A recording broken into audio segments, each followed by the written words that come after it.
Ya, Assalamualaikum Bu. Waalaikumsalam. Sebelumnya perkenalkan saya Tarawih Ridho. Saya dari Rumah Sakit Subandi.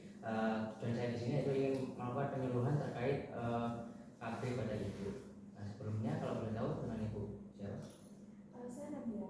Saya Mali. Jadi Ibu Nabila dan Mali ya. Sebelumnya apakah Ibu Nabila dan Mali tahu apa sih itu KB? Belum tahu.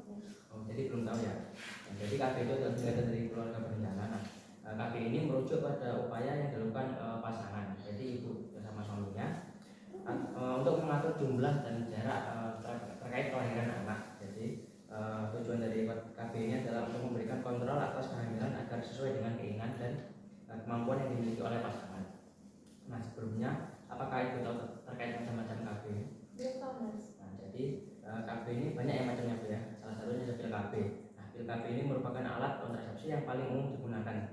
Alat ini mengandung hormon progestin dan estrogen untuk mencegah terjadinya ovulasi. Nah, pil KB ini umumnya terdiri dari 21 sampai 35 tablet yang harus dikonsumsi setiap dalam satu siklus atau secara berkelanjutan.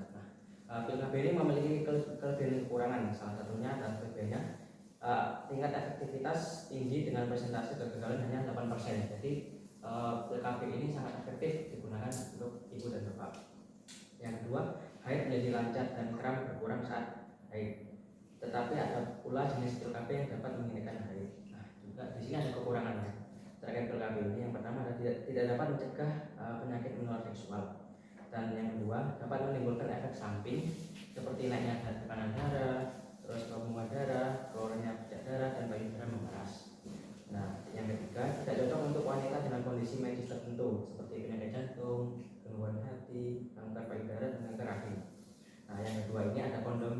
Kondom ini ada dua jenis Bu, kondom untuk pria dan wanita. Nah, untuk jenis kondom pria juga umum digunakan untuk mencegah terjadi kehamilan. Kondom biasanya terbuat dari bahan lateks yang bekerja dengan cara menghalangi sperma masuk ke vagina dan mencapai sel telur. Nah, juga kondom pria ini juga memiliki kelebihan dan kekurangannya masing-masing ya. Kelebihannya yaitu harganya terjangkau, jadi nggak mahal seperti yang lainnya.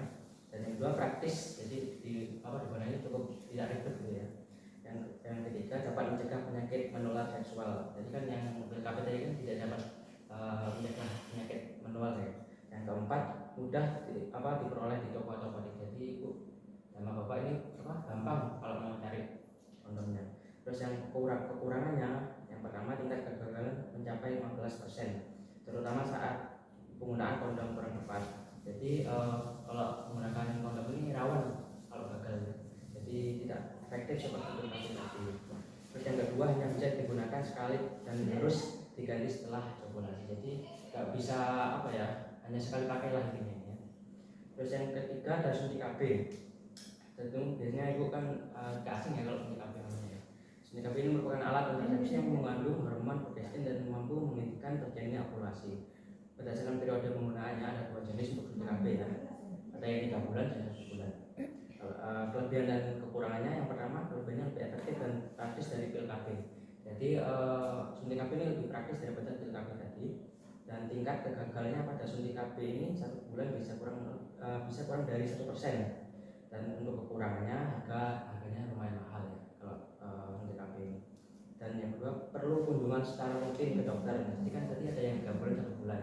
Jadi itu harus secara berkala untuk kunjungannya. Yang ketiga tidak memberikan perlindungan penyakit menular. Kalau tadi kan kondom kan dapat mencegah penyakit menular ya, kalau suntik ini tidak bisa. Dan yang keempat dapat menyebabkan efek samping seperti keluarnya bercak darah. Terus yang keempat ini ada implan dulu. Implan ini adalah susuk atau merupakan alat kontrasepsi yang kecil seperti batang korek api, itu nanti dimasukkan ke dalam kulit ibu. Nah ini kalau ini ya berjangka bisa tahan lama sampai 3 tahun. Terus kelebihan kekurangannya itu, yang pertama kelebihannya sangat efektif dan tingkat kegagalannya kurang lebih 1%. Terus yang kedua tahan lama hingga 3 tahun tadi ya. Kalau kekurangannya mahal seperti tadi suntik KB. Terus siklusnya menstruasi menjadi tidak teratur. Jadi kalau untuk pakai implan ini siklus menstruasinya menjadi tidak teratur.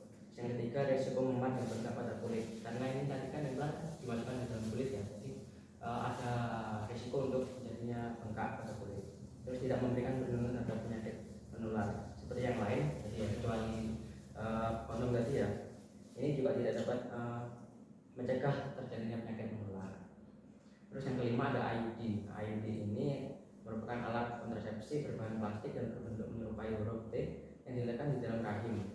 Nah, IUD ini ada kelebihan kekurangan juga. Yang pertama, kelebihannya tidak memerlukan perawatan yang rumit. Jadi tidak perlu ribet-ribet, cukup memasukkan saja. Nanti akan sendirinya. Yang kedua, dan lama. Untuk kekurangannya, IUD ini dari tembaga yang dapat menyebabkan haid tidak lancar. Terus yang kedua, risiko bergeser dari keluaran tempatnya. Terus yang ketiga, risiko efek samping seperti munculnya bercak darah atau pemakaian 3-6 bulan pertama. Terus yang terakhir, biayanya mahal juga ya kalau pakai ini. Terus tadi kan saya sempat singgung terkait kondom ada 2 jenis ya, pria dan wanita. Di sini saya akan jelaskan terkait kondom wanita. Nah, kalau kondom wanita itu berbentuk plastik seperti nanti dimasukkan di vaginanya seperti cincin ya. Terus kelebihan dan kekurangannya memberikan perlindungan dari penyakit menular. Jadi seperti kondom pria tadi dapat mencegah menularnya penyakit seksual. Terus yang kedua, menjaga suhu tubuh lebih baik daripada kondom pria.